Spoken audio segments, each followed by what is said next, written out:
Tēnā koutou katoa, talawhalawa, malo elelei, kia orana, whakalawhalahi atu, malo ni, Nisambul Vinaka, and warm Pacific greetings to you all this morning. My name is Saya Mbolanduandua, and I'll be your moderator for our Talanoa session this morning. This Talanoa is being hosted by the Office of the Associate Dean Pacific at the Faculty of Medical and Health Sciences at the University of Auckland in New Zealand. And we're excited to kickstart a series of virtual events from the Pacific that will be live streaming here on the COP26 Pacific Resilience Hub. We acknowledge the Asian Development Bank and GIZ, who are the organizers of this hub. Once again, a warm welcome to all of you who have joined in, not only to listen, but to participate in what we hope will be an informative and engaging Talanoa. The subject of our Talanoa this morning is an important one about Pacific youth resilience in the face of a changing climate. We know that we have a youthful population in the Pacific, with about half our population being under the age of 23 years. According to our Pacific Island leaders, the Pacific faces a three-pronged crisis: the impact of COVID-19, the devastating effects of climate change and natural disasters, and the region's fragile economic health as a consequence of inherent vulnerabilities. So a focus of this series of virtual events on this hub is resilience. A critical aspect of discussions in how to reduce vulnerability to multiple hazards in our Pacific Island communities is enabling the engagement and the leadership of our youth. So our Talanoa this morning will be discussing the importance of a youth-focused approach to deal with the impacts of climate change and COVID-19, overlaying the existing challenges of non-communicable diseases, child malnutrition, climate climate-related mobility, gender and social inclusion, and cultural connections to the ocean. Our speakers will cover a range of perspectives, from a regional one of what the main issues are about climate change, its risks, its challenges, to some national in-country examples of initiatives that have been undertaken to, and how to better engage youth in developing resilience in the face of our changing climate. And we'll end and ground this Talanoa with a personal story of building resilience. Now, we'll try and keep this Talanoa be as interactive as best we can virtually. We've given our speakers about 10 to 15 minutes to each speak, and we'll have a question answer session at the back end. But please feel free to put your questions in the chat during the course of the Talanoa, whilst the speakers are speaking, and we'll just play it by ear. If we have quite a few questions coming up during the course of one speaker, then we might decide to address them after that speaker has spoken, but we'll play by ear. We've got a total of 90 minutes for this session, but we need not take up the whole time. We'll see how we go from the questions that will be generated and the lines of discussion that it will take. So now, to introduce our speakers, we have 4 speakers who are of different Pacific Island origins, different areas of expertise, and may I add, different decades of life years and life and professional experiences. Our first speaker is Associate Professor Colin Tukuitonga. Colin is from the Rock of the Pacific, Niue, and he probably needs little or no introduction. He has been around for a while. He's held positions of leadership in management, public policy, research, public health, both in the region, in New Zealand, and internationally. Colin is probably best known in the region as a previous Director General of the Pacific Community, or SPC, and he is the inaugural Associate Dean Pacific here at the Faculty of Medical and Health Sciences at the University of Auckland. Now, Colin is very busy. He's currently involved in the New Zealand COVID-19 response and is part of the Ministry of Health Technical Advisory Group, which we can appreciate is pretty all-consuming currently, so we're grateful for that we're able to get some airtime with him this morning. Next is Dr. Petrina Ndumaru. Petrina is from Fiji, and she's a senior social scientist with the Institute of Geological and Nuclear Sciences here in Auckland. Petrina has extensive experience in resilience development in the region. Then next up we have Dr. Rowani Nashu. Rowani is Samoan. She's a health geographer, and she's the research manager and fellow here at the Faculty of Medical and Health Sciences, Office of the Associate Dean, Pacific. And our fourth speaker is Michaela Wilelea Holter. Michaela is a recent graduate from the University of the South Pacific and a passionate va'a paddler and voyager. So we'll get right into it. So to start us off, we have Colin, who will give us a regional overview of climate, health, and youth. Whakalawhalahi atu Vinuai, over to you. Nakwalebu Sai, and it's a pleasure to join you all. Let me firstly acknowledge and welcome friends from ADB and GIZ. Interesting topic. Everybody has a view, and but of course, ultimately, it's a question: what do we need to do to enhance and continue to build and support resilience in our young people, not just as individuals, but in communities. I should really say hello to friends at GIZ. The reason for that is not a lot of people in the Pacific know about the work of GIZ, but the GIZ was one of the key supporters of the work that we did when I was at the Pacific community. And I imagine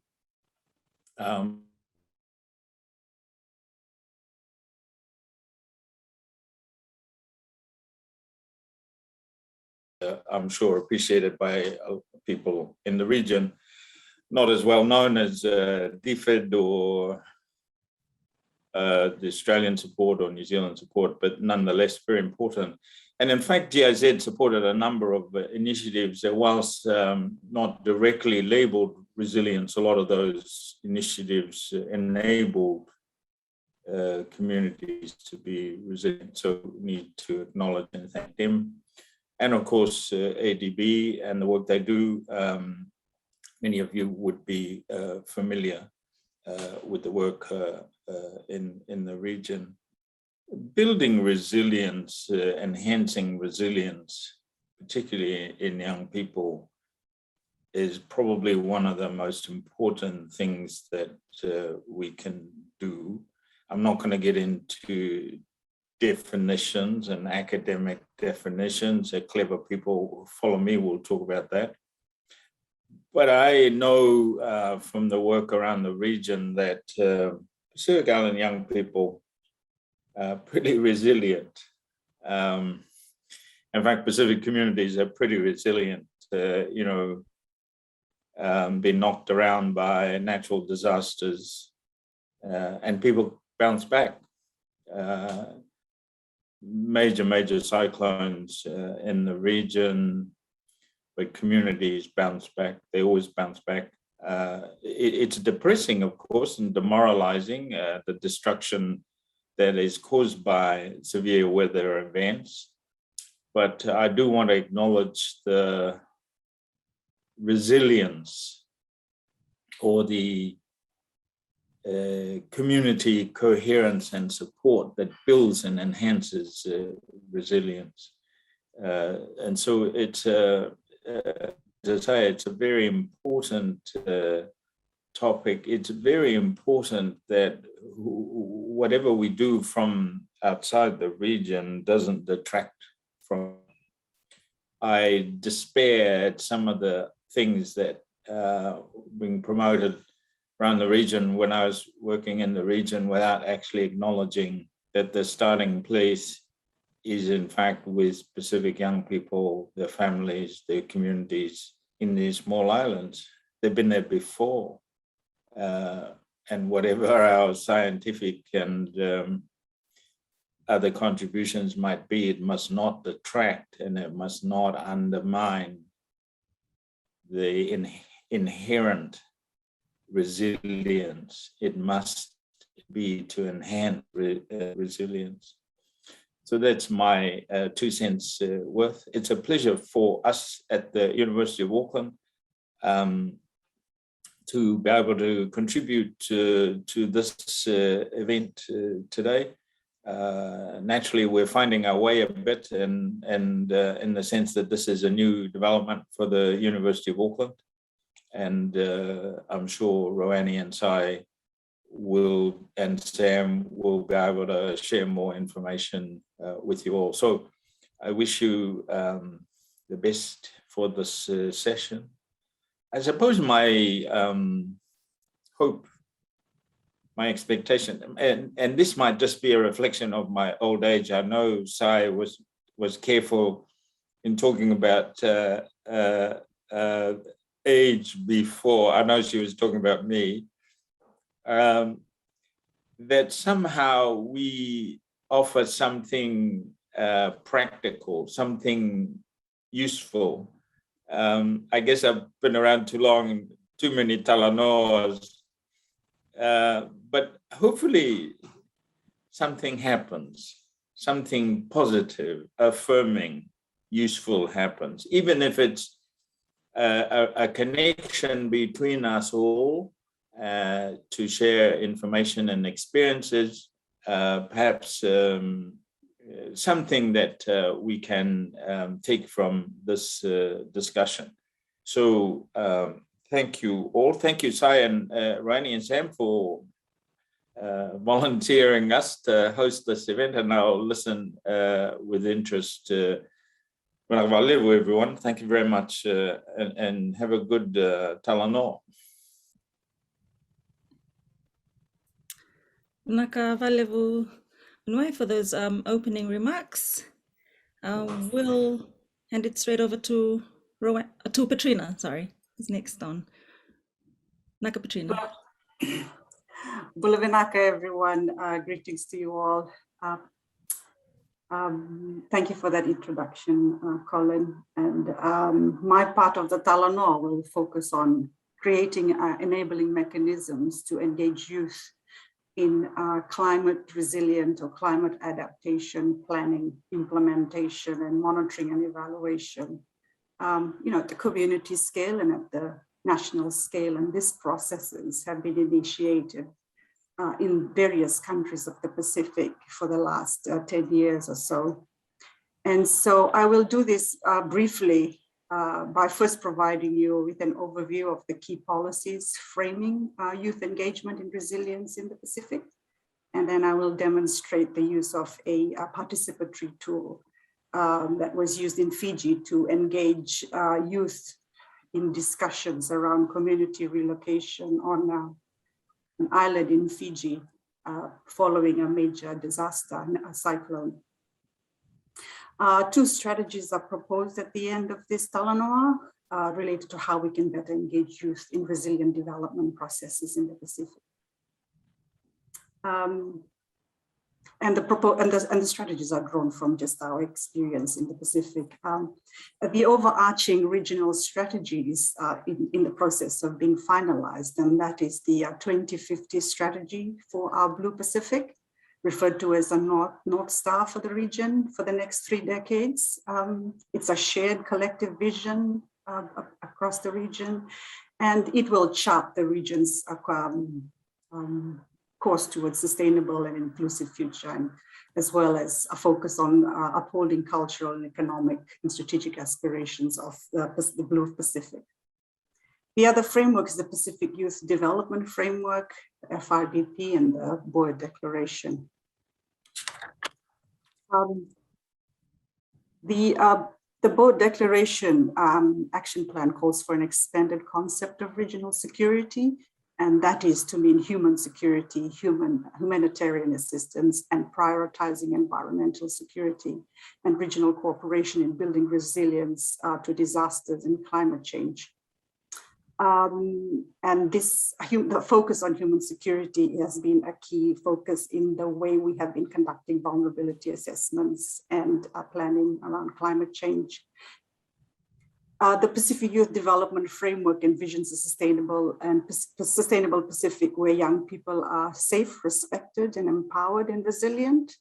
There are 4 key outcomes, one of which is the participation of young people in environmental monitoring, climate change monitoring, and adaptation processes.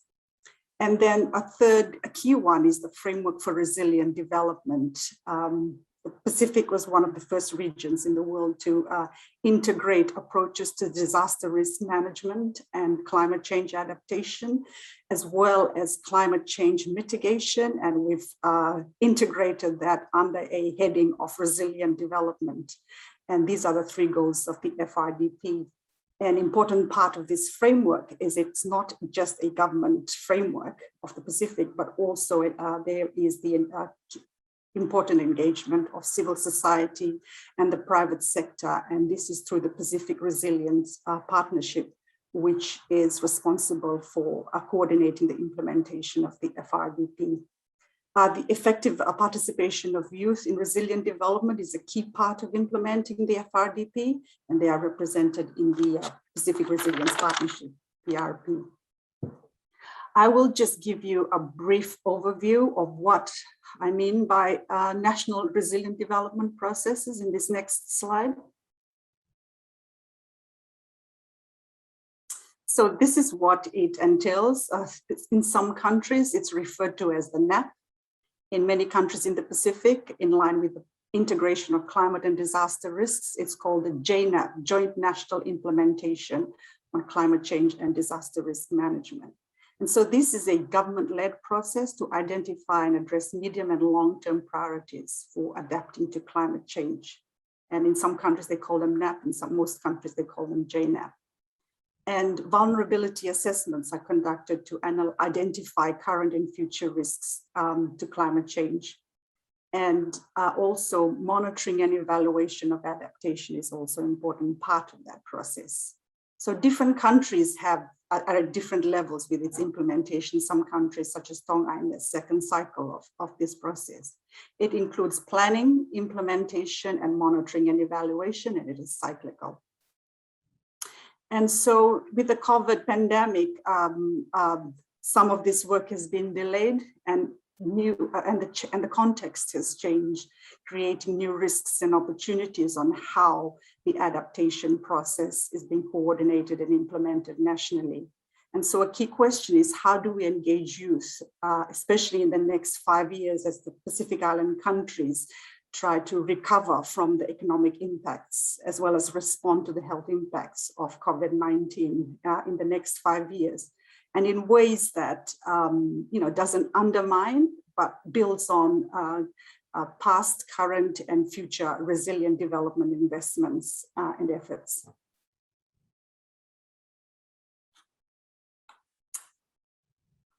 Thank you. If I just move on to the next slide, I would like to bring your attention to a tool that has been used effectively to engage youth in the adaptation process, and this is mainly in the vulnerability assessment, and that is it's called an integrated vulnerability assessment. It's a way of gathering and synthesizing varied sources of knowledge to inform resilient development decision-making and prioritization. It uses varied data sources, for example, from the community and from technical experts and scientists at local levels to make an assessment on livelihoods, water security, food, health. And I just wanted to give you a very quick snapshot of what this tool is. And so vulnerability is determined by the extent to which livelihood assets, which are the top of the row of domains in that table, so are affected by climate and disasters, and how this in turn impacts the community's ability to address their human security objectives. And we try to approach it holistically by looking at human securities related to health, ecosystems, place, water, food, income, and energy. And this framework assessment approach can be applied at the community level, as well as provincial, whole of island, and national level. And it uses various sources and types of data, primary and secondary data. So it doesn't have specific indicators, but it creates a common framework for varied interpretations of resilience and vulnerability, depending on the context and the sociocultural realities of particular places. So that's what this tool does and uses. And I will give you examples in the next slide, just show you, examples in the next slide of how this tool can be applied. So for example, you can use participatory Talanoa process or a community mapping. And here is an example on your right. You have a map developed by put together by geophysical scientists. And on the left, it's more of a community mapping exercise, and you get those outcomes and synthesize realities of particular spaces. And then there's Talanoa. We also use photography. But what is important here for youth is that in particular places that we go and visit and conduct assessments, we speak specifically to the men, women, and youth. So that is a key method of this approach to vulnerability and risk assessment.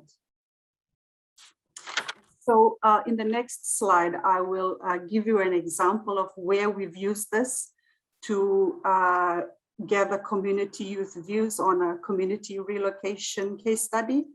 And this is contextualized to a post-disaster situation in Fiji. And just to give you a quick overview, disaster-related displacement is a growing problem in Fiji and is expected to worsen with climate change.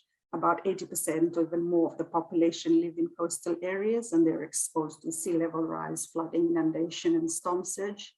Fiji's annual sea level is 6 times the global average, and cyclones have intensified. So for example, in 2016 and 2020, we had a category 5 cyclones, and no one in living memory has ever remembered, we've never had that before. So, and it, we were informed this happens once in 100 years, but we've had 2 in the last 5 years. And following Cyclone Winston, which is the first category 5 cyclone, about 10% of the country, 62,000 people had to be accommodated in evacuation centers. And following that, 63 communities and 10 health centers were identified by the National Disaster Management Office for relocation.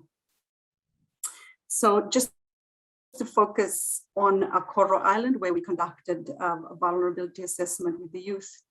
In the next slide.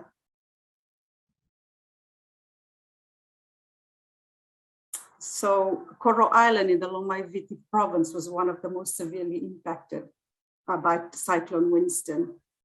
Following the cyclone, about 13 of the 14 coastal villages on the island were among the 63 communities identified for relocation. University of the South Pacific, where I was at the time, and the Wildlife Conservation Society undertook and integrated, on the request of the Ministry of Environment in Fiji, undertook a vulnerability assessment where we were asked to provide a more holistic assessment of what the relocation might be, instead of focusing only on the coastal hazard, but to look at what that would mean to food security, water security, health, access to livelihoods, income, should people move inland. And so the study aimed to assess how proposed relocation of the 13 villages may affect their vulnerability and resilience in the long term to climate change, as well as make recommendations for climate resilient mobility measures at the village scale, as well as at an island scale. Because we're talking about all the communities on an island, and if they were to move inland, what the implications of that, how can you do it in the most sustainable manner possible? And what we found in the next slide, I will focus, there were lots of findings, and we've got the link to that report, but I will focus only on some of the important information we gathered related to the youth and what youth views for relocation were on the island. Youth were essential to village resilience, especially in the post-disaster situation before the first responders arrived on Coral Island. They were the ones that had mobilized to set up temporary shelters. The island was, the villages were flattened at that time, and so it took a couple of days before the first responders arrived.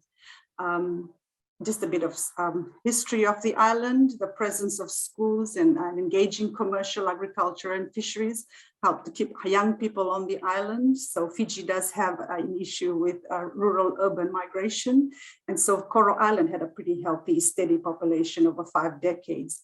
However, we would find that there were significant drops in the population following a major cyclone, and Cyclone Winston in 2016 was no different. In fact, there was like I think about a 30% reduction in the population after that.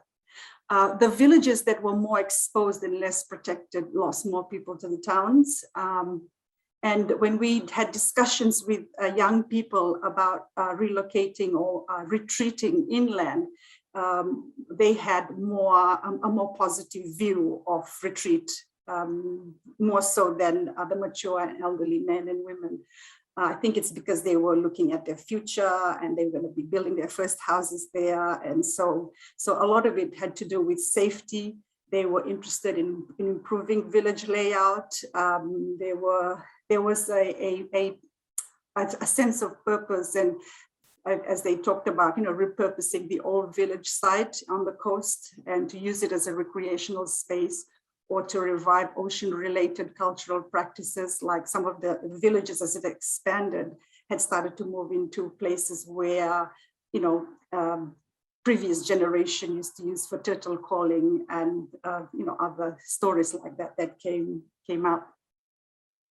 And also there was discussions around, how a retreat might improve the health of the shoreline and inshore marine health. All 14 villages on Coral Island have marine protected areas, and these have been established through indigenous and scientific approaches to marine management.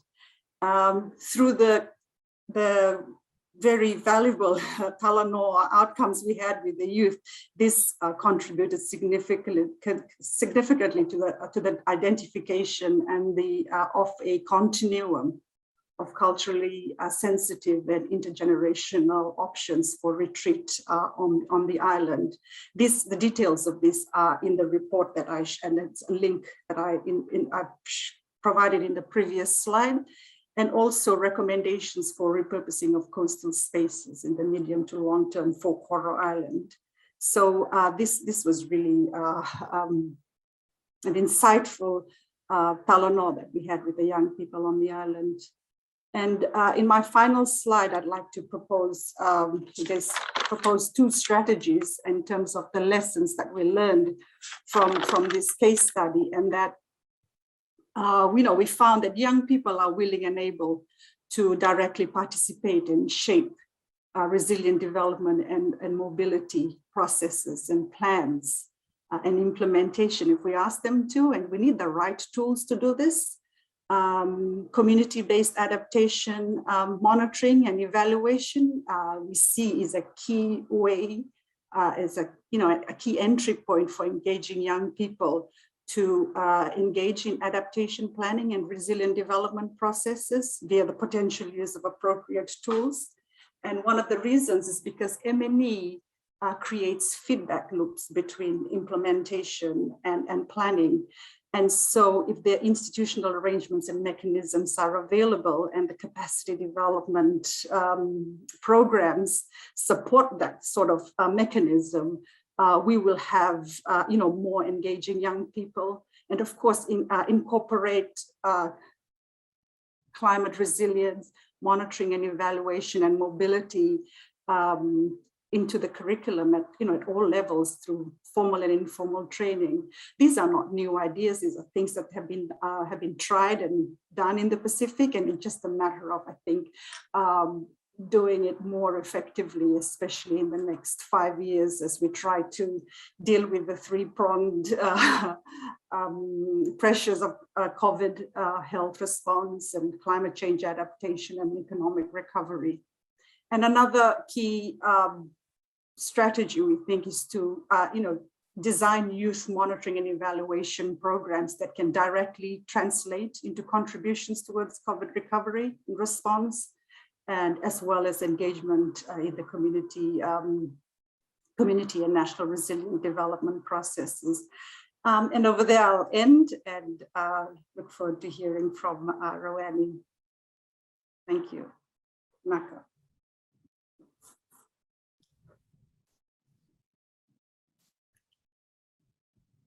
Malo lavali soi for manuia and talofa love everyone.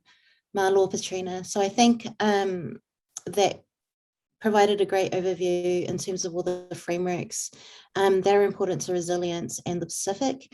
And I think luckily for us, these frameworks were developed by the SPC at a time when Dr. Colin Tonga was the DG. So it's great to have that kind of inside information. And I think for us, it's important too that we don't let these frameworks sit on shelves, but that they become living documents. So my Talanoa is based on the Pacific Scoping Project that we have just embarked on, as shown here, Constructing Resilience, Lessons from Pacific Youth. This project is funded by the Lancet Countdown and is part of our work with the Children in All Policies 2030 Climate Advocacy Working Group. Our project is focused on resiliency and young people in the Pacific, and we want to get a better understanding of what resilience means and looks like for Pacific youth. So as has been discussed today, there are lots of definitions of resilience, and resilience means different things to different people. And there are multiple definitions depending on the sector or perspective that you're coming from. So the Pacific region is experiencing twin crises with climate change and health, and in particular, the impact of COVID-19 and the NCD epidemic. And as such, resilience is a growing area of concern in the region, given the numerous environmental, health, social, and economic threats that the region is experiencing. This has led to a surge of projects, both research and non-research focused, on Pacific youth resilience across the region. These projects are diverse in scope and scale, ranging from studies on core issues like climate change to understanding youth resilience at a national level as conducted with youth in Papua New Guinea. We also have a broad range of advocacy projects, which are just as important as the research projects, and these aim to provide a platform for the inclusion of Pacific youth in decision-making and policy. And I'm sure that Pacific 350 will be able to expand on their amazing work during their panel session. Subsequently, there are a wide range of approaches and methods used in these projects, with some having no engagement as they are desktop studies, whilst others use participatory action research. So given the breadth of studies, projects, and related approaches, I think it's important that we review these projects so that they can help inform future studies, and so that we can have a broader or a better sense of the knowledge, evidence, and intelligence that is coming from the region in order to determine best practice from Pacific youth engagement. And as Colin has highlighted earlier, resiliency is something that the Pacific community and the Pacific region has had to deal with for a long time. Next slide, please.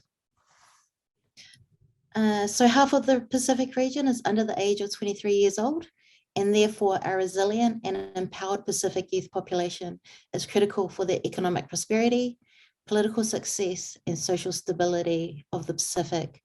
But to do this, I argue that we need to ensure that Pacific youth are engaged in both research and designing evidence-based policy.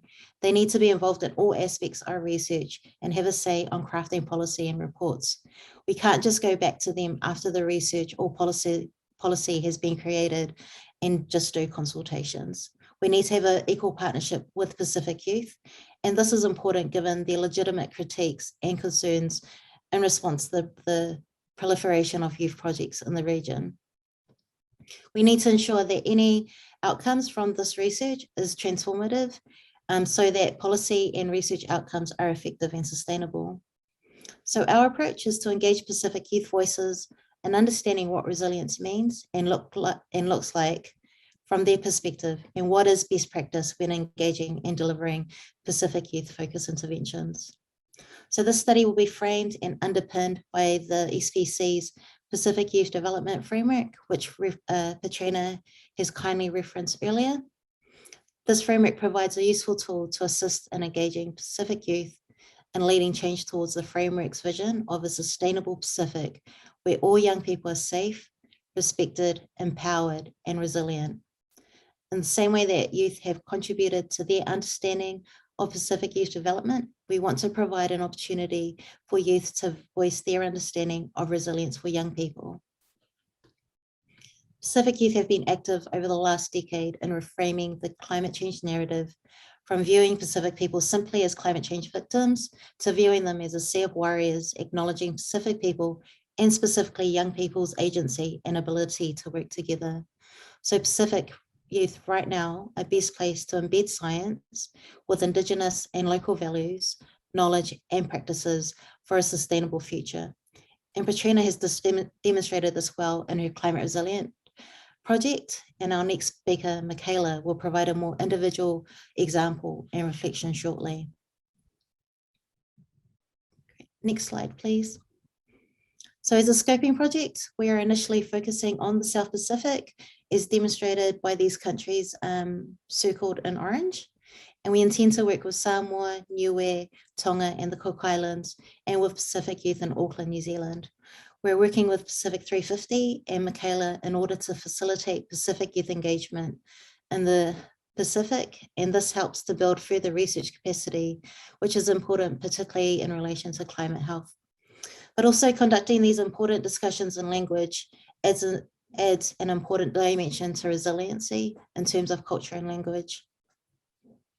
Given the recent floods in Auckland in September, during this current outbreak and lockdown has presented a unique opportunity to further explore community resilience.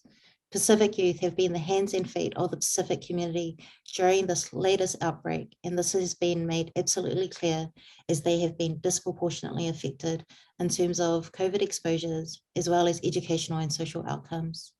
So in addition to try and create a Pacific youth definition, we also want to understand from youth in what sectors or areas would they like to see more resilience investment. For example, do they want more resilient investment in education, careers, sport and recreation, creative arts industry, culture and language, as well as health and climate change? Next slide, please. So as our project plan here highlights, these are our 3 key questions. What does resilience mean to Pacific youth? What evidence, research and projects are from and with the Pacific? And how do we best engage youth in research and evidence-based policy? So we've just begun our comprehensive review of academic and grey literatures to identify and map current and relevant sources of data and intelligence. And using Talanoa research methods, we are going to pass these findings back to groups of youth between 6 to 8 people in each of the 5 countries. And we'll be asking them, do they agree with these definitions of resilience for youth identified in the literature? Are there any other pieces of information or missing from our review? And do they agree with the best practice models identified in the literature? From the experience, are there any other models of engagement that work best with Pacific youth? The results from the study will then address current knowledge gaps in terms of resilience in the Pacific, and the study methods will help to shed some light on a common understanding of resilience by and for Pacific youth, in the same way that Pacific youth have been able to define what Pacific youth development means to them. We also hope that Pacific young people can give recommendations to where they feel resilience investment is best directed from their perspective. And we hope that this can also align with the scientific evidence from technical experts. There is also no single reference point to give guidance on how best to engage Pacific youth in resiliency projects. And this project will allow Pacific youth to evaluate past research methods and approaches themselves in order to assist future research projects that target Pacific young people. So I think for me, that's a wrap up on our project that we are just starting right now. Hautai lava mole awa noa, and I'll now pass on the talking stick to our final presenter, Michaela Oilelea Holter.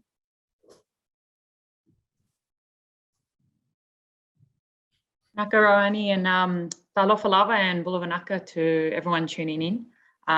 So my name is Michaela and I'm part Samoan, part Italian, but for the last 6 years, I've called Fiji home. Today, I'm going to share and reflect a little bit on my journey with the Otonialo Trust and my journey as a sailor. So the Otonialo Trust, if you haven't heard of us, we are a voyaging society and we are based in Fiji. And essentially, we are the caretakers of this 72-foot waka moana, which is a a traditional Polynesian sailing vessel, and it's powered by the wind and the sun. Sort of our aims of the trust are to educate and to teach about sustainable sea transport, traditional navigation, and ocean stewardship. So our projects range, they vary from beach cleanups to theoretical knowledge sessions, and then also we do practical sailing sessions, and we bring crew members on board and teach how to actually sail and navigate this waka. So in the next slide, I'm just going to show a short video of the Otonialo sailing, and it shares a bit about our values of the trust.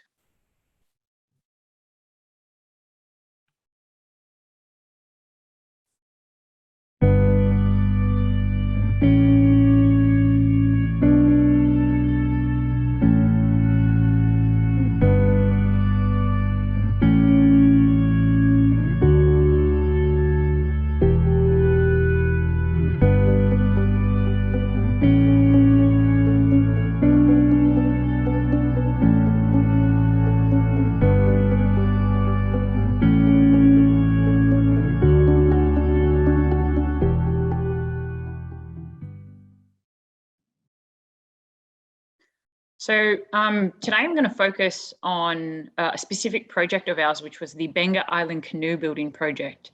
It took place at the end of 2020, and thanks to Cyclone Yasa, it sort of extended to 2021, early January. So what it was us as a trust, we were to deliver a 2-week program, which was to build on existing skills and existing knowledge with the intentions of reintroducing canoes into everyday village life. Sort of the project outcomes were to build and maintain a drua. If you don't know, a drua is a double-hulled traditional Fijian sailing canoe. It was also to build practical skills and actually teach the youth how to sail the drua, as well as safety at sea. So we sort of taught how they can, sail them safely, as well as prepare themselves when going out to sea. This was, we had 25 participants in our program, which were from the 10 different villages on Benga and Yunuta Island. And this was made up of 70% of them were youth and 20% were women. So the 25 participants were invited to come and attend, to come and stay the 2 weeks in Rakua village, which is the one village where we conducted the program. So as you can see from those photos, just the one to the left, that's a photo of all the female participants.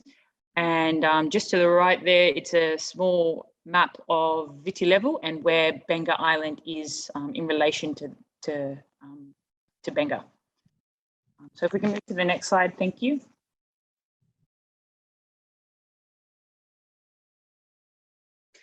So I'll just explain this photo first. So down the bottom, you can see two canoes, the one on the right being the Otonialo, and the one on the left, the very small one, this is the drua. So this is what we were actually teaching for the students to sail on. And we probably recommend having between, it fits about 2 to 5 sailors. So obviously with any project we have, many challenges, but one of our first challenges were, how do we transport the 6 druas that we built on the mainland of in Suva, how were we then to transport them to the island? You know, we were going to teach a sailing program, so we thought probably best to practice what we preach and actually sail the druas across. So we made the 6 druas made the 33 nautical mile journey across open ocean from Suva to Benga Island. You know, it wasn't the most easiest way and it wasn't the most practical way, but it was definitely a way to practice what we preach about sustainable transport, and also to sort of kick off with a bang and show our students that, you know, these can be used in everyday life, and, you know, they can be utilized for you guys also. So the crossing, there was the youngest member of our crew. He was a 15-year-old high school student, as well as an all-female crew, consisting of both myself and my sailing partner, Suzanne. We have a photo there we can show you. Sam, yeah, thank you. Yeah, so it consisted, you know, the all-female crew was myself and Suzanne there. And, you know, sailing, it's quite a male-dominant industry. There's only a handful of sort of female sailors or experienced female sailors, but, you know, right now we're seeing quite a shift of a new generation where women are becoming more interested and definitely inquisitive, and they're wanting to sort of come up and take on this hobby or this practice or maybe this profession. Thanks, Sam. So with this new generation of sailors, it's, you know, it's definitely time to put women into leadership positions. Definitely myself, I was elected onto the executive committee of the trust, and, you know, being put in the position where I can make those decisions, or, you know, help make those decisions. It definitely built my confidence in myself and my confidence in my abilities. You know, when we told our participants from the island that we actually sailed these druas across, you know, a lot of them at first, they were quite shocked, but also I would say happily surprised. And then it's quite touching even when our fellow crew who sailed with us, you know, when they're retelling the journey, they always sort of add a little extra of, you know, we had an all-female crew that sailed across with us, and they take a lot of pride in that. And that definitely, you know, makes me proud. But then, you know, it builds us and it strengthens us, not as, you know, just as a crew, as youth, but then just us as people. It definitely strengthens us. So, you know, the journey, it was quite physically draining. It was emotionally challenging and definitely mentally challenging. But then definitely I've been able to reflect on, you know, how that maybe now it's quite a male-dominated industry, but historically women were sailors in the Pacific, and they were navigators in the Pacific, and they were right there on the buckers next to the men. You know, then that makes me think, is it fiction or fairy tale? Because, you know, we are entitled to this position. You know, it's not a new thing, but we were always in these positions.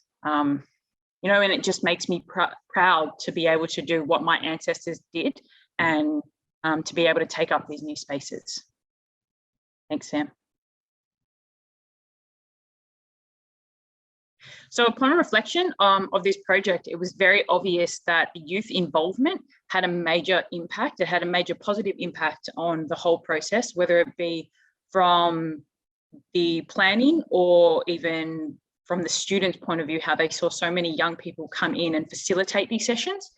It definitely highlighted the importance of passing on the knowledge from generation to generation. You know, obviously our experienced sailors there of an older generation, but, you know, it's so important for us to keep passing on that knowledge. You know, because in doing that, it builds us as a young people, but then it just definitely strengthens our resilience. I'd like to end with a story of Semo, who you can see the photo there of him. So he was our youngest participant. He was a 15-year-old student. He's quite cheeky, and he, as you can see, has a very infectious smile. But Semo needed to come back to the mainland the day that we were leaving. So we said, you know, why not just jump on board with us, and we'll take you across on the Utonialo. So as we got on, it's quite intimidating to be, you know, on board this quite a big waka, and then with many experienced sailors. But of course, Semo walked straight over to the uli master, which is, you can see him holding the uli. It's how we steer the waka. So he walked straight on over and he said, oh, can I steer? And yeah, why not? So we put him on the uli, and he actually steered us the whole way back to the mainland, which was, you know, that was really, really nice to see that, you know, this student who before we just taught this, look at him, he actually steered us the whole way back. You know, but he is the future, and our young people are the future. And, you know, it leaves me with a few questions of where are our youth and where are our women, and why are we not seeing more of these groups of people in leadership positions? Manaka. I'll hand it back to you, Sai. Thank you. Naka Michaela, and thank you to Rowani, Petrina, and Colin for that very informative Talanoa. Now, we've been talking a lot, almost an hour. We would like to open our Q&A session, our actual Talanoa, have an actual dialogue. So if you have questions, please put them in the chat, and or you could just unmute yourself if you'd like, and to verbalize your question. Yeah, so perhaps to start us off, yeah, so we've heard a lot about we've heard about different strategies and different ways that we're involving our youth to be engaged in our adaptation and resilience development at all levels, from national level, and we've had some good examples of how this is happening at the local and ground level as well. But I would just like to pose a first question. What are, you know, the whole point, or the whole aim of this is to better engage our youth in these ongoing discussions and the actions, not just discussions, but actions as well. And we can see that that's been happening, but what are some of the ways that that youth can be, that we can better engage youth in these climate change adaptation, resilience development processes? Not necessarily to the panel members, but perhaps to the audience as well, if anyone would like to offer any suggestions or thoughts.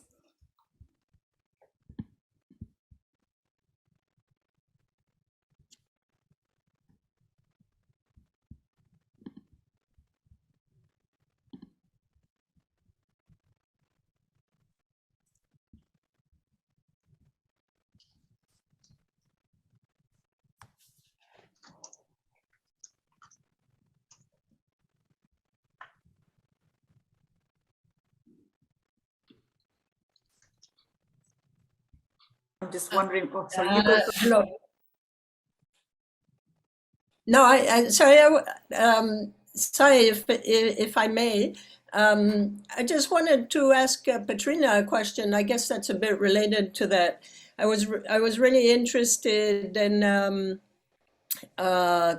the youth's suggestion for Coral Island to make a really, you know, reuse or recreate cultural areas and opportunities to think about cultural areas in the sites from which people have to relocate, the coastal areas.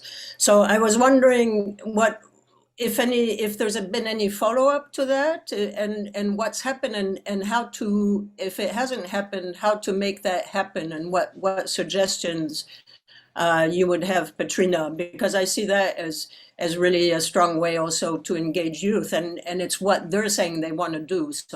So you know, what better way to approach that? Thanks. Yeah, Bulavinaka Elise, great to hear from you, and thanks for that question.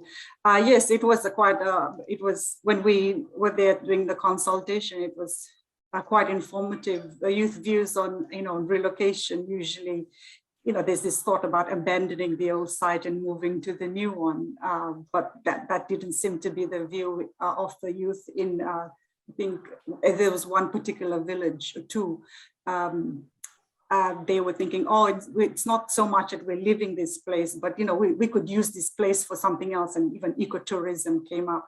I think it was particularly in Navamaki village where they said, oh, you know, we would like to, you know, revive turtle calling practices, and in terms of follow-up and use of that, those ideas and suggestions, this is the reason why we, USP, worked with the World Conservation Society.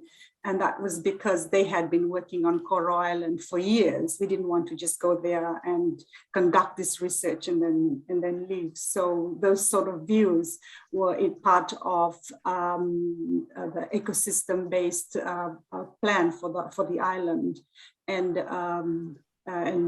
yeah, through the marine protected areas. Whether, you know, how far it was able to go, and it's certainly something that they had associated with developing ecotourism on the island, is again something that, you know, requires political will and investment and adaptation planning. So and at this stage, it's yeah, this is something that WCS, who's engaged on Coral Island, has been is working on, and that report had gone to them as well. But it certainly, you know, brings to, I mean, the main point was like to show that communities that have to move or are faced with the possibility of moving or retreat. In this particular case, I would call it retreat rather than, you know, uprooting and going to another island. But this is just within Coral Island. You know, there are views and thoughts at different, by women, by men, and by youth on how it shapes mobility. And these thoughts came around as well in terms of the retreat strategies that were proposed. Considers customary land tenure, processes and practices and values, the physical geography of the place, and yeah, financing, which is the big one as well. And that needs to come out from adaptation or resilience financing budget, which is usually managed at a national level. Vinaka Petrina. Yes, on that note, we talked about financing. Nida on the chat raised a similar question about how do we fund all this. So, if I could make a start, I'm sure there are others here with lots of ideas. Funding is always a challenge. When I was at SBC and with partners, the partners developed the youth development framework, which I thought was a sound piece of policy, very well put together. But, you know, for the whole time I was at SBC, I did my best to interest development partners and others to secure funding for all of the good intentions that were in the youth development framework. And people say, you know, young people are our future and all of that stuff. But, you know, it was the most difficult thing to try to interest development partners and other potential funders in, I'm not talking about $20,000 here and a little bit there and so on. I'm talking about a serious and dedicated, investment plan to enable, to resource, to build capacity, to do all of the things that we know are desirable. But it didn't happen. It was very difficult to secure funding for youth work around the region. And I have to say, I was a little bit depressed at how the rhetoric was one thing, but the reality was something else. And it may well be that things have changed, but securing funding, securing investment for youth, work with young people, whatever it is, whether it's training or employment or health or whatever, was very difficult. And I'm not sure, maybe Elizabeth Holland might care to comment about how, or Christine from GIZ, because it is, and people say it's not about money, and of course it's not always about money, but you know, money helps.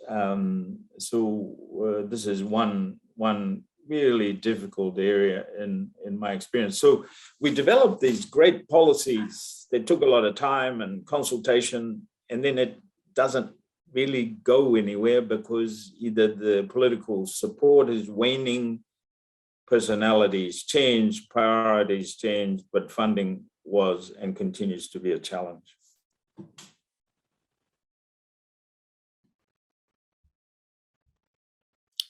Inaka, Colin, does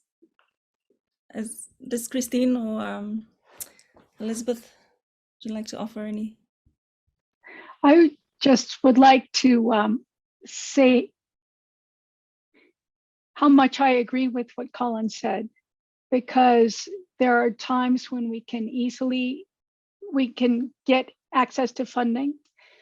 There was a time in Australia when they funded the Future Climate Leaders Program. In the current structure of climate financing, it can be very difficult to access funding to help employ, engage, or provide scholarships to our youth. And we've been very focused on building a program at the University of the South Pacific. And we've been weaving together snippets of funding from here and there and occasional substantial funding, but it's not continuous and it's not sustainable. And I completely agree with Colin that, and what so many of the speakers have said, that our youth is our future. It's also our inspiration.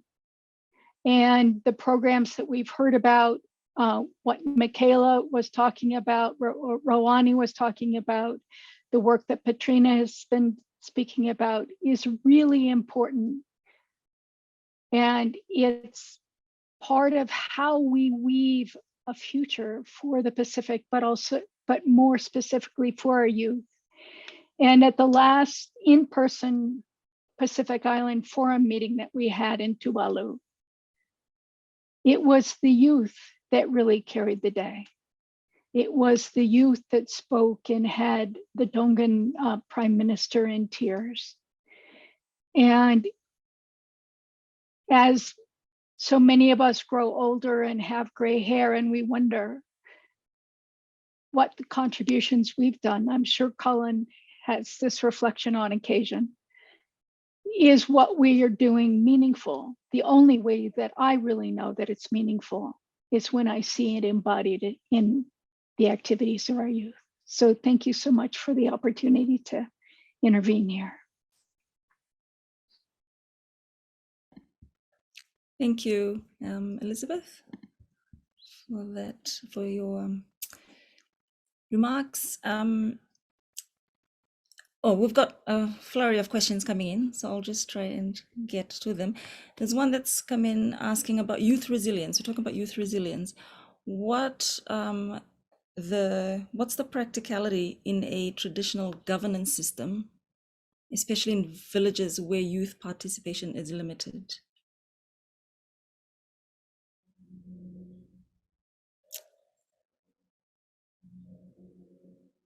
Mm-hmm. That's a good question. Katrina, your experience? Say a few, might say a few words to respond to that. After the Koro fieldwork, I had a different view about customary processes and the role of youth. And no system is perfect. I think customary processes can be contextualized to place and the players that are part of it. One thing that I found valuable on Coral Island is that 13 of the 14 villages were identified for relocation. I was curious to see which one is this one village that's not been recommended for relocation. And when we went there and we talked to the community and the elders and the youth and the women, we found out that the community was actually retreating over the last 5 decades because of coastal erosion. And they did this through their own customary land management processes where they kept extending the village boundaries, but then they had the advantage of customary owning the adjacent contiguous land. And in Itoke context as well, I mean, there was a team of 14 of us and we were all Itoke speakers, and the whole consultations were done in the indigenous Fijian language. There is a place for young people to speak, time for young people to speak, and these are usually in the village meetings. So there might be some barriers and limitations, and certainly it's something that in Fiji has been done through village governance programs through the Itoke, the Fijian Affairs of the Itoke Ministry. And this is an evolving a process where you are looking at, systems that are hybrid of traditional and modern that are still evolving, operating in Fiji. Thank you. Thank you, Katrina. That was a good example of what we already know, that we do have our own ways of traditional ways of building resilience, and we've been doing it all this time, and it's just a matter of how do we add to that without undermining what's already there. Another question. There's a question here about have any of the presenters used the UN Declaration on the Rights of Indigenous Peoples within their research? Yeah, I saw that Sai from Tracy, I think it was, posted on chat. It's obviously something very important to Indigenous populations around the world, and obviously Māori here in Aotearoa, New Zealand.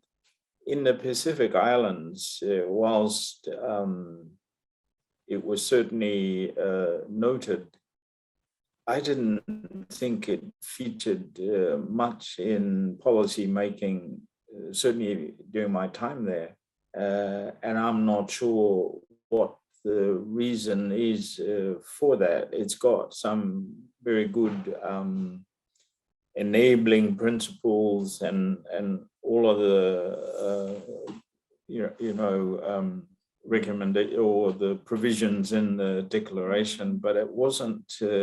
I can't say that it was prominent in the work around the region, and I don't know why that is. It's obviously an important tool that people might think about, but it wasn't prominent. Mind you,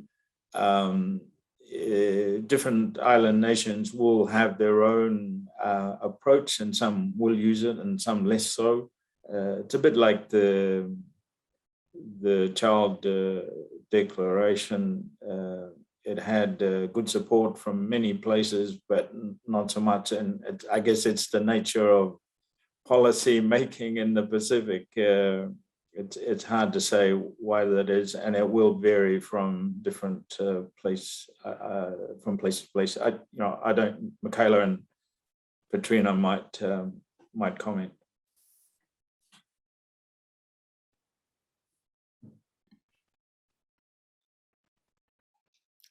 Either of you ladies would like to comment on that?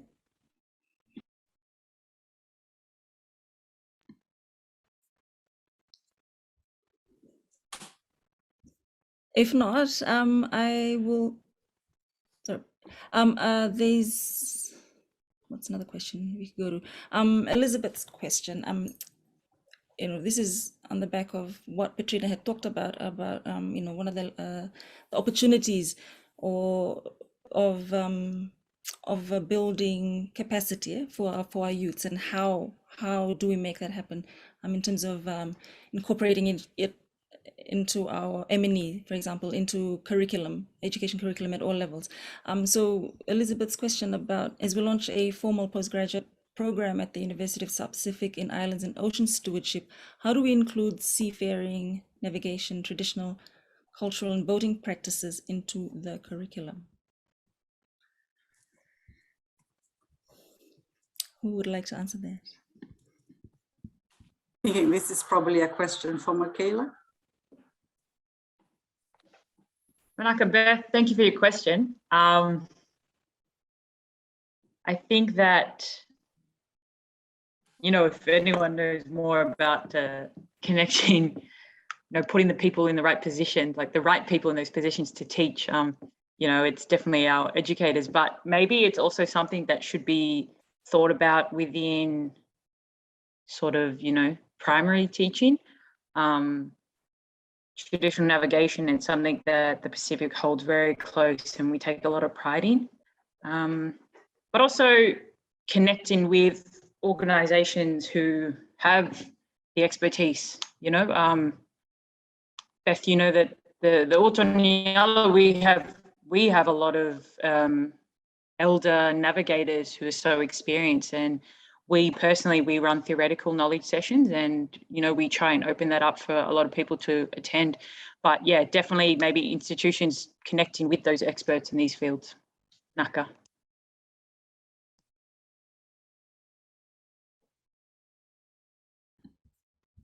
Naka, Michaela? Yeah, lots of opportunities to incorporate this into our education system. What else have we got here? Oh, thank you, Vuki, for a response to that question. Major challenge for youth engagement in resilience building and sustainable development in general is the availability of accurate data, information in youth development to inform the design of these programs, especially needed as we transition into COVID recovery response phase.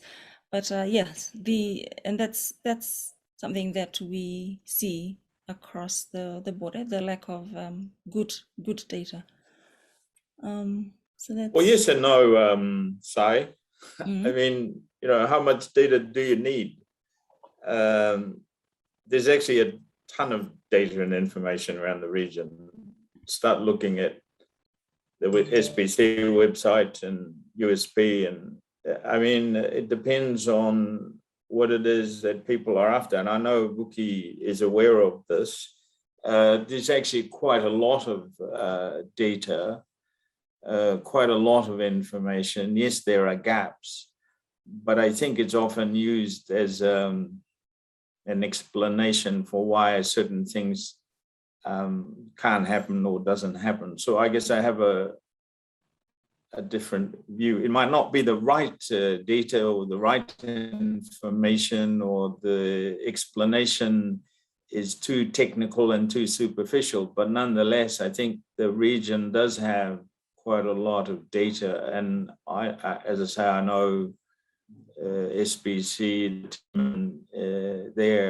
produces a lot of information, perhaps not so readily available. And I'd hope that the Pacific Data Hub that they were working on might help to make the data and information more readily available. And as I say, I'm sure USP and other organizations have data. It really depends on what people are after.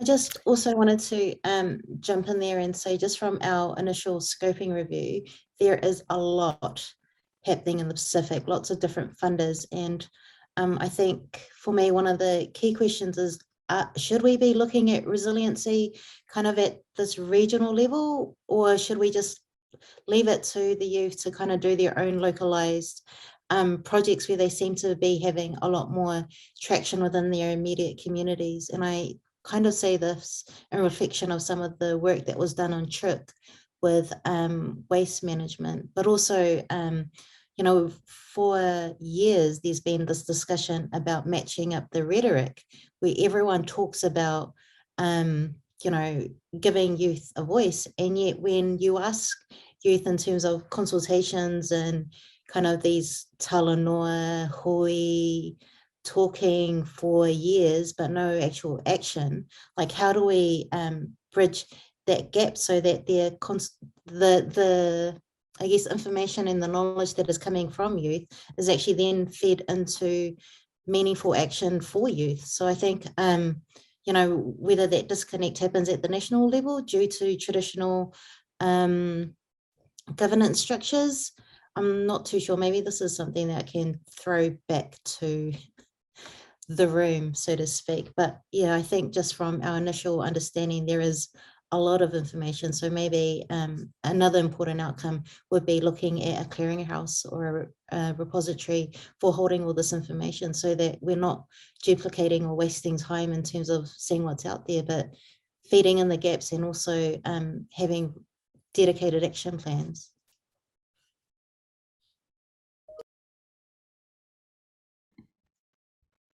Thank you, Roani. Yes, there's no lack of frameworks and policies and declarations. As we all know, in the Pacific, we need some action plans to in the how to do the mahi. There's a question for you. Oh, thanks, Elise, for Michaela. Oh, did you want to say? Yep. Thanks, Elise. Sure, and I want to apologize for earlier for not introducing myself and saying hello to everyone and thanking the panelists, because I was just, I think that silence sort of intimidated me, so I thought I should just jump in. But anyway, so apologies for that. So this is a question for Michaela. I mean, we heard two really interesting things from both you and Petrina. I'm just looking at how we could put those together. And you know, put aside the funding issue for a moment. There are actually a lot of funders out there, but that can be targeted. I just think sometimes we don't target them sufficiently. Anyway, so the question is really looking forward.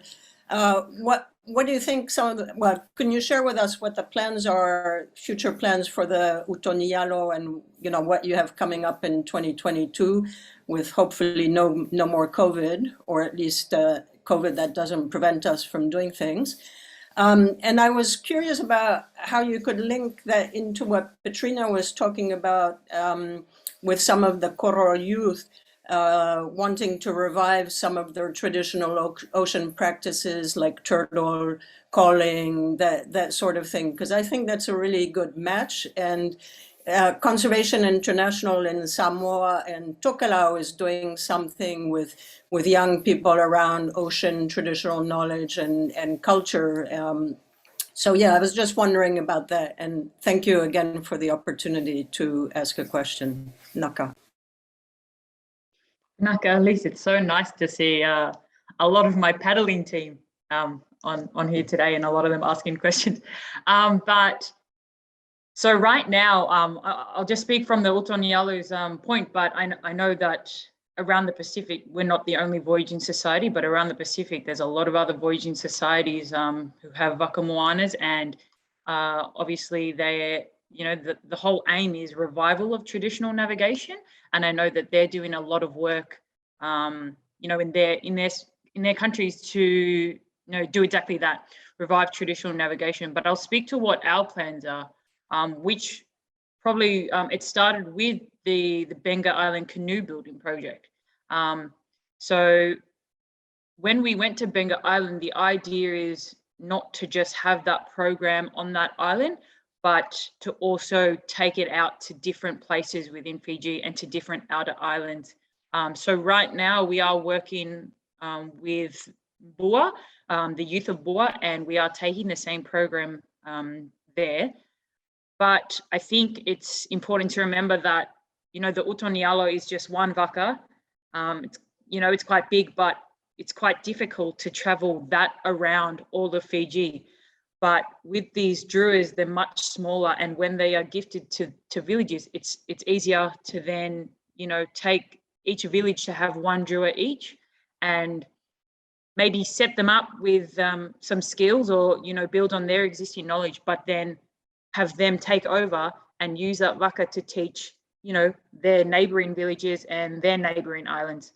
That way it's sort of sharing the load. It's not just sort of left for one organization, but they're equipped with the skills now, and they're going to pass on that knowledge with everyone else. Naka.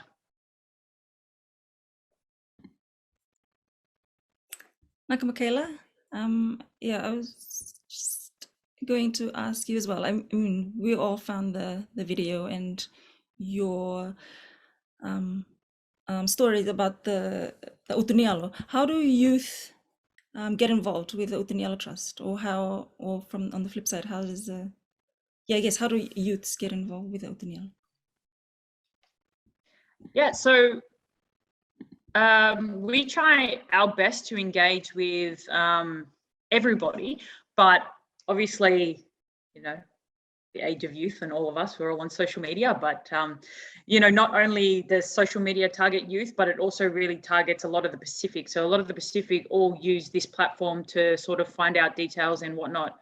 So we really focus on our social media channels in ways of we often just have a lot of people seeing our posts and seeing our photos, and they'll message us, and they'll ask how they can get involved and whatnot. Other than that, we also have quite a large crew of, younger sailors. And often how we get more sailors is they invite their friends along.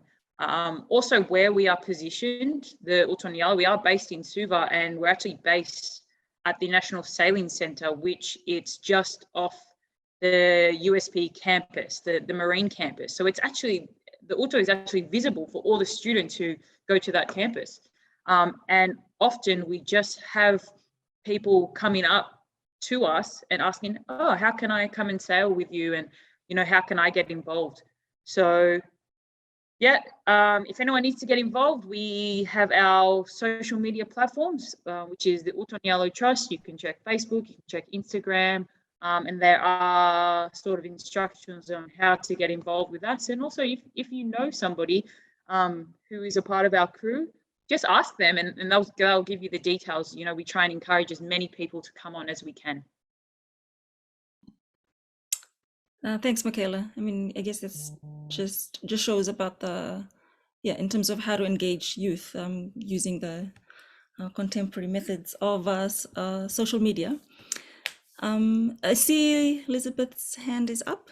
I guess we've got time for one more question before we wrap up. This is just a comment to reinforce what Michaela was saying.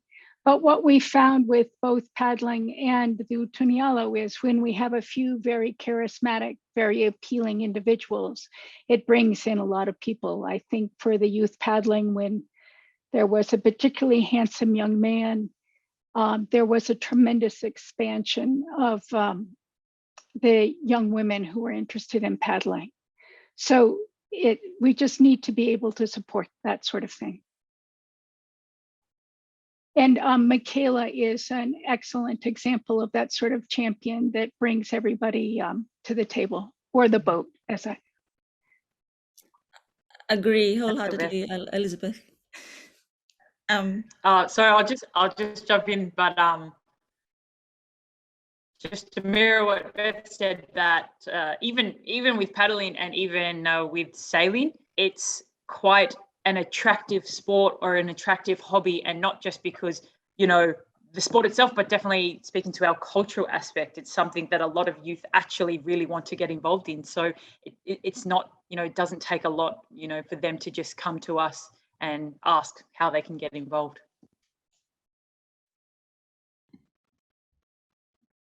Thank you, and it helps to have have people like yourself be the face of Utuniela, and more females, female faces as well. Thank you, guys. I think we've got a couple of minutes left to wrap up, so I'll just wrap up. We've had a great, quite an informative and I think quite engaging Talanoa, and we started with Colin just reminding us that, you know, we as Pacific people, we are a resilient people. We get bombarded with frequent cyclones, severe weather events, and we always seem to bounce back. And with that, resilience starts from the individual, from the community. We've been doing it all this time. But and then Petrita provided just a reminder of the frameworks that are there, that exist, the declarations that provide the infrastructure with which to guide our national climate resilient development and adaptation plans, and the opportunities in particularly for youth engagement, and provided some examples of how that's been done in Koro, and but also opportunities for how it can be better done in terms of building capacity for Pacific youth, with specific examples of how we can do this in terms of introducing curriculum development at different levels of education, and then Rowani talked about exciting Building Pacific Youth Resilience project, just emphasizing the need for youth, given that half our population in the Pacific are under 23 years old, the importance of the Pacific youth being involved in determining and designing our youth interventions. And also important that our youth are given opportunities to contribute, how and where resilience investment is directed. And Michaela just brought us back, grounded the discussion with a personal story, personal examples of how resilience building is being done with the Utunielo Trust, and teaching, passing on, or building on existing traditional practices and knowledge within our communities. And we talked about, and thank you for the live, good discussions we've had after that, talking about the ever-present issue of climate financing, and how do we interest development partners to fund the work that we're doing. And also, some important issues have come up, particularly about the data that we have. Perhaps something to come out of this is, thank you, Elizabeth, for reminding us that the Pacific Climate Change Portal that was initially envisaged to be a clearinghouse for climate change funding. And perhaps this is an opportunity for a renewed commitment for that, with a focus on youth. It's needed. But yes, I think all these that we've been talking about relates to Article 6 of the Paris Agreement, which talks about carbon markets and capacity building in particular. And so I think we've got enough here that we've discussed here to add to that, and we'll be reporting back as well after this discussion, all the points that have been raised in a report to the main organizers of the meeting that's being held right now in Glasgow. So thank you all, everyone, for engaging, for participating in this Talanoa. Any final thoughts or remarks, Colin? I'll give it back to you to close our discussion.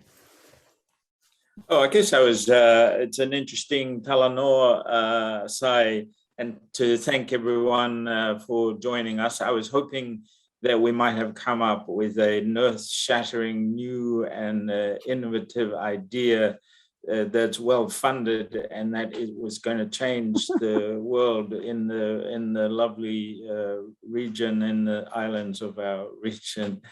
Look, it's obviously important to share information and to hear. Michaela, I had seen a little reference to Utunielo, but it was good to get a more detailed presentation from you. And hopefully, like me, people have learned something today. And I guess the mahi continues, the challenge continues, and we do our best, even against the odds.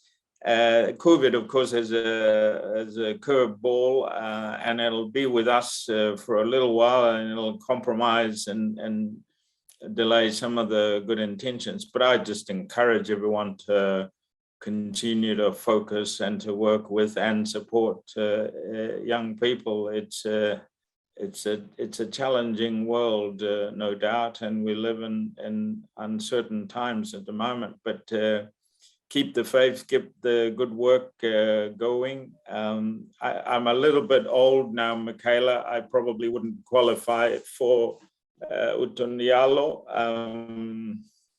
But wish you well, and great to have everyone on the Talanoa today. Naka whakalevu, everyone. Ni Samoa there.